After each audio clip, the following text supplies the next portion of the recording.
को कछु न समझे और भंडारे करवाते हैं ए भैया। और भाई का हक मार के बैठे दानवीर कहलाते हैं। भाई का हक मार के बैठे दानवीर कहलाते हैं।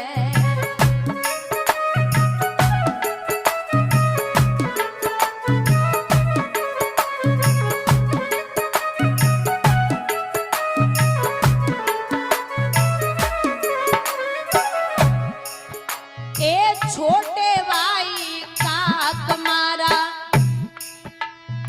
बहन से भी अन्याय किया अपनी सुख सुविधा का, लेकिन सबसे बड़ा उपाय किया।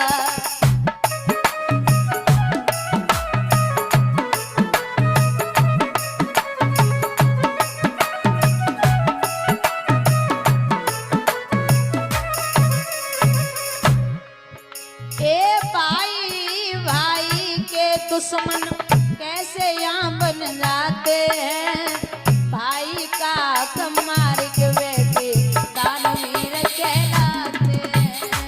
दोनों हाथ ऊपर उठा के श्री राधे।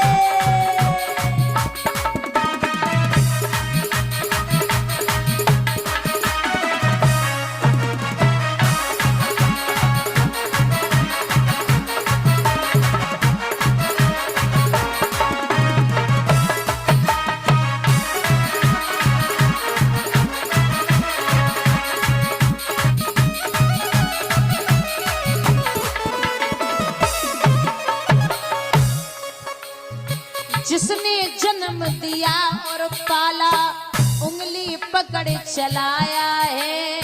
छाया बनकर साथ चले जो, धूप से जिसने बचाया है।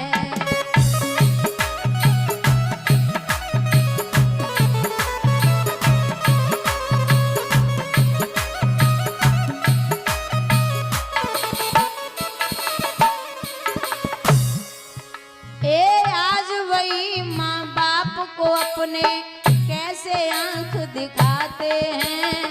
भाई का हक मार के बैठे दानवीर कहलाते हैं।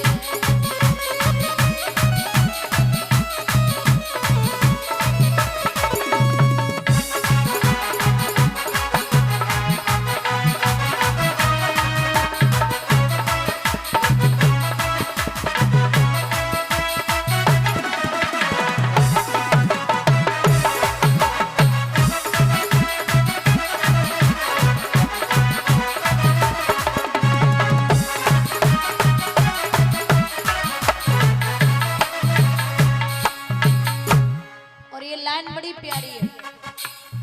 सपने देखे जो माता पिता ने, सारे सपने टूट गए। ब्याह कराते ही बेटे का रिश्ते नाते छूट गए।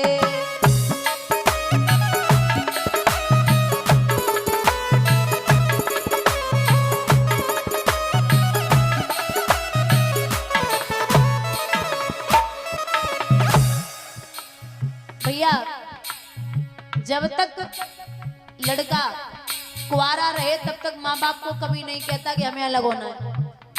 और जैसे ही ब्याह है वो वैसे ही बोलेंगे हमें अलग कर दो, हमारी बहू पे खाना नहीं बने।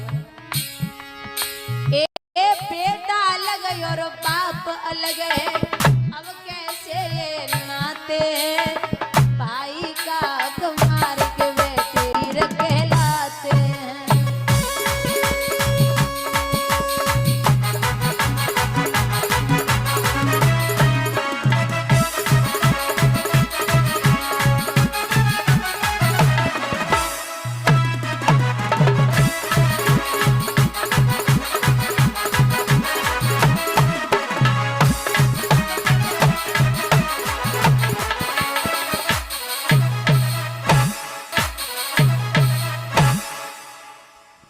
यहाँ बंधुओं बहुत बार समझाया कि विवाह कर लो, लेकिन नहीं मानी। जैसे तैसे रानी समझाई रही। रानी की इस बात पर हुए न पति मजबूर, सुरुचि सुंदरी से हुआ इनका विवाह मंजूर। एक सुरुचि नाम की लड़की जिससे विवाह होके आया। सुरुचि का मतलब होता है जो स्वयं में रुचि रखती हो, दुनिया से कोई मतलब न हो। डोले में बैठी बड़ी रानी ने दासी को भेजा,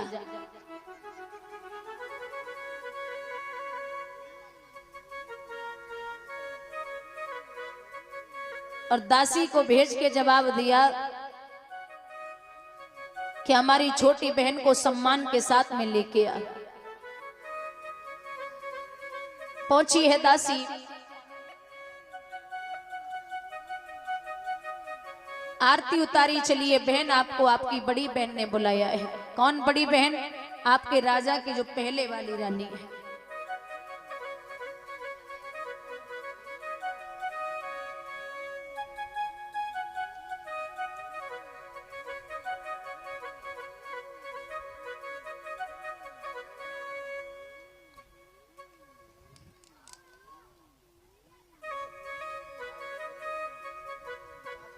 पहले विवाह हो गया? बोले हो गया। तो महाराज का उनको बुलाओ। राजा उत्तानपाद को बुलाया गया और कहा है कि पहले से जब एक थी तो हमें क्यों लेके आए हो? अगर इज्जत चाहते हो तो डोला वापस भिजवा दो। बड़ी रानी ने सुना तो पहुंची है, पैर पकड़े, बहना कैसी बात करती है।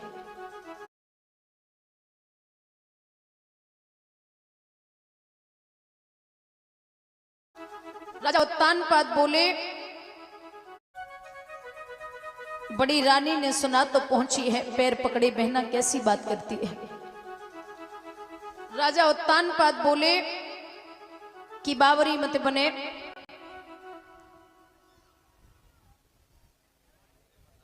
जवाब दिया कि मैंने रात भर समझाया था कि विवाह मत करवा, लेकिन तू नहीं मानी। अब देख ले सौत के फंद बड़े बुरे हो गए। बड़ी रानी ने एक बात कही है कि बहना पानी भर के लाऊंगी, झाड़ू लगाऊंगी, तेरे पुत्र को खिलाऊंगी, जितनी सेवा हमसे बनेगी मैं करूंगी, लेकिन डोला वापस मत भेजे। मैया सुरुचि ने सुनीति के पेट में लात मारी और जवाब दियो, बूढ़ी बिल्ली भगदन बन के चिड़िया घर में रहना चाहती है। मैं तुझे बच्चा दूंगी, तू मेरे बच्चे को मार देगी, पति को जहर दे देगी। आदमी दुनिया में कहीं से आए कैसे भी,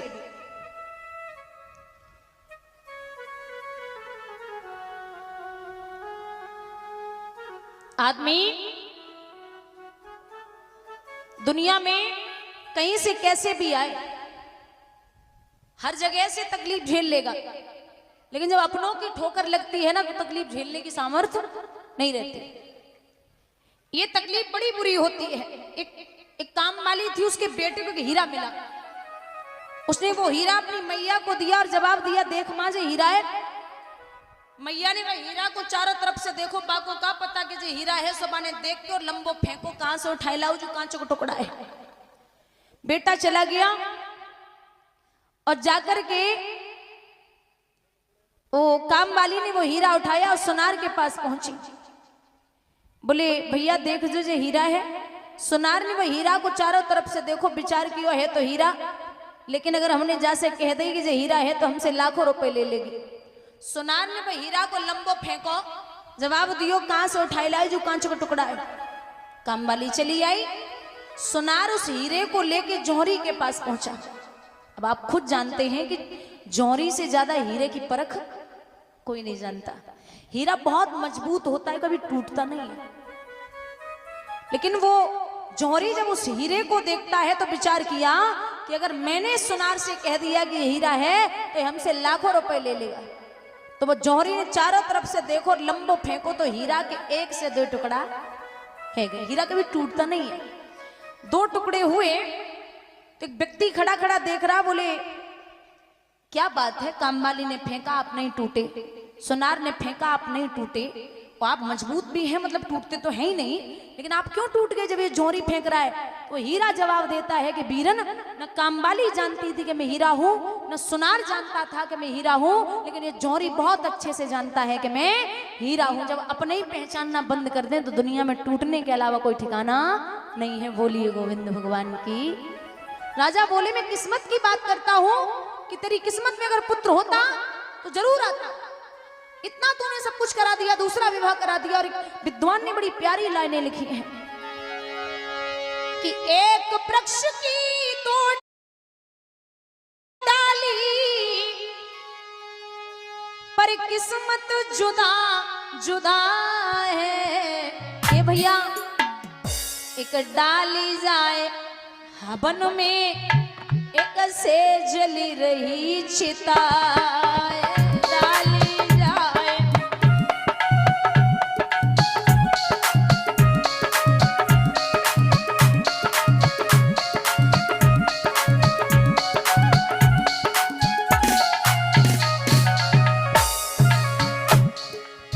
एक वृक्ष की दो डाली पर किस्मत जुदा जुदा है। वृक्ष एक ही है, आदमी एक तोड़ करके हवन में काम करता है लकड़ियों से, और एक की शिवलिंग बना करके उसकी पूजा करता है।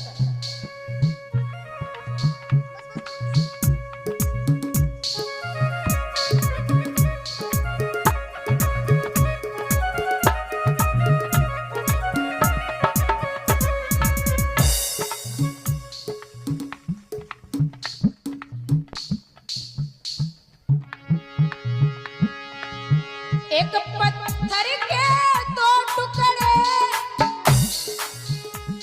पर किस्मत जुदा जुदा है। एक पत्थर के दो टुकड़े पर किस्मत जुदा जुदा है। एक वन शंकर जी पूजते, एक सीढ़ी पर लगा।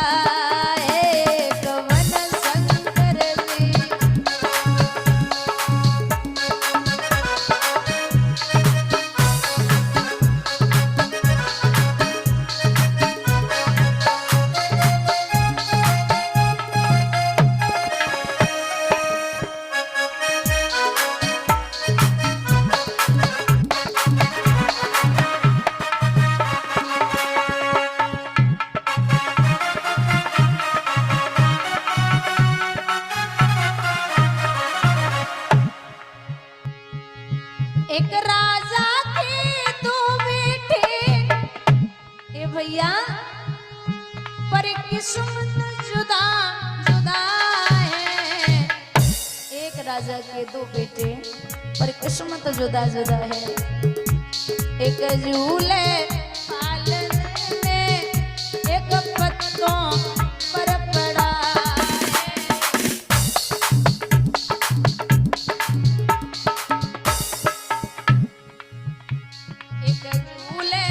पालने में एक पत्तों पर पड़ा।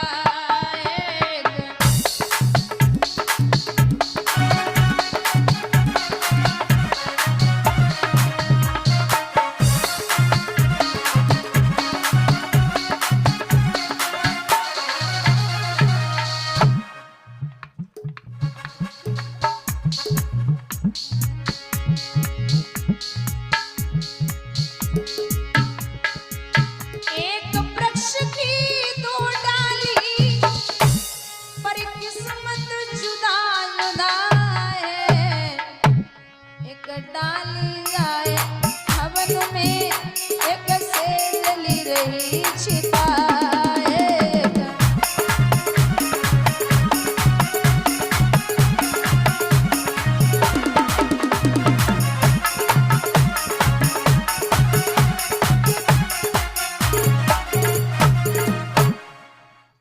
जैसे तैसे समझाई कि मैया अंदर प्रवेश कर गई। 12 समय बीता है, महलों में सुरुच सुशोभित है, रुच के सब साज सजाती है। रानी सुनीति अब अट्टे पर चिड़िया और काग उड़ाती है। समय बीत रहा है, 1-2 दिन ना आए, 1-2 महीना ना आए, महाराज 6 महीने हो गए मैया सुनीति ने अपने पति का चेहरा नहीं देखा। और जो पतिव्रता स्त्री होती है वो पति के बिना एक पल नहीं रह सकती। महाराज विचार किया है कि पति का चेहरा नहीं देख पा रही हो तो जीने से तो मर जाना अच्छा है। रात्रि के समय मैया सुनीति मरने के लिए चली। जंगल में जब पहुंची है एक सर्प से मैया बोली तनिक उंगली में डसले लाला मुंह से अब दर्द सहन ना है रहे हो। सर्प कहने लगा मैं इंसान नहीं हूं जो बेवजह किसी को सताऊं, मां तू आगे प्रस्थान कर ले। बासी मैया सुनीति आगे बढ़ी है, जंगल में कुएं में गिरने के लिए तैयार हुई। पीछे से ब्रह्मा पुत्र नारद ने रोक दिया, बोले लड़की कहां जाती है। मैया पीछे देख रही है तो नारद बाबा खड़े, बोले नाथ आप कौन है। बोले नारम ज्ञानम ददाति इति नारदः, जिसकी बात कभी रद्द न जाती हो मैं हूं ब्रह्मा पुत्र नारद। बोले बाबा एक मां, एक औरत, एक बेटी, एक पत्नी अपने प्राणों को कब देती है।